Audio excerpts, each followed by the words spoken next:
s'agit de trois sœurs qui ont faim. Voilà. Quand parfois on se demande, elles ont faim de leur prochain repas. Quand parfois on se demande qu'est-ce qu'on va manger, elles se demandent est-ce qu'on va manger. C'est déjà une petite nuance dans les questions. Et ces trois sœurs, ça c'est pour le côté pragmatique. Mais ce sont aussi trois femmes qui ont soif. Il y a Madeleine, l'aînée, qui sera interprétée par Laurence Warin à mes côtés. Et cette femme-là, elle a soif de justice. Pendant toute sa vie, elle s'est occupée des enfants, elle a été institutrice, mais avec les difficultés qui s'accumulent, elle décide à un moment, enfin, elle ne se rend même pas compte qu'elle passe un petit peu de l'autre côté. Ça, c'est pour l'aînée. Vient ensuite Louise, la deuxième, qui, elle, a soif d'amour. Parce que c'est une amoureuse de tout temps et que pour elle, sans amour, la vie ne vaut pas la peine d'être vécue. Et il y a la troisième, la plus jeune, Jeanne, qui, elle, a soif de son enfance. Elle aimerait retrouver l'équilibre qu'elle avait entre ses deux grandes sœurs quand elle était la petite chouchoute à qui on évitait tous les malheurs et tous les tracas.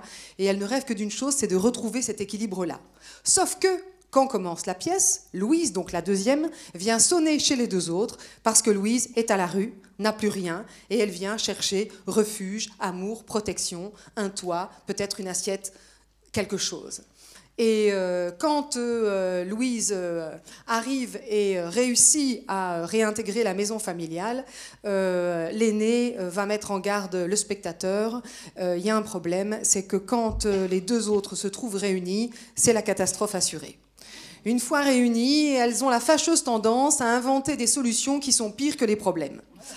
Les problèmes, on l'a déjà dit, il s'agit de manger, il s'agit de tenir, il s'agit de rester digne. Et donc elles vont comme ça, tout à l'heure Cécile disait, mais en fait c'est une pièce sur la débrouillardise. Oui, c'est ça. Elles ne renoncent jamais. C'est peut-être ça le problème. Mais donc elles vont pouvoir penser avoir trouvé une solution, par l'amour évidemment, et ça va évidemment être moins évident que prévu, un petit peu plus compliqué et un petit peu plus catastrophique. Est-ce que tu veux compléter ? Oui, en fait, j'ai été sélectionnée j'ai été retenue parce qu'elle cherchait des actrices qui avaient faim. Donc, non, je plaisante. Mais non, voilà. Moi, ce que je peux rajouter, que c'est aussi une pièce sur la fratrie, sur l'amour fraternel. Et même si ça parle de la paupérisation de la société, surtout de la classe prolétaire, c'est surtout un hymne à la vie parce qu'elles sont vivantes, elles ont encore envie de vivre et donc elles vont se battre pour ne pas mourir de faim, justement.